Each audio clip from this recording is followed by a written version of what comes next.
problema nyo? Kakain na? Ha? Kakain na? May problema kayo? Ha? Oh.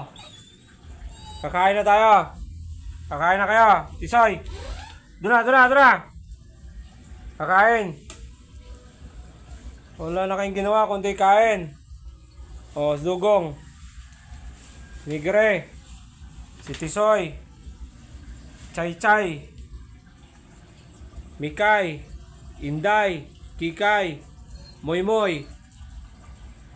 Ano, gutom na kayo? Ha? Ano, gutom na? Ha? Nananaba na lang kayo? 2 beses kumakain sa isang araw? Ang sarap pa ng ulam? Ha? Ang ulam? Ha? Atay? Ha? Moy? Ano, Moy? Kain na tayo? O sige, prepare ko na kayong pagkain ha. Antay lang kayo.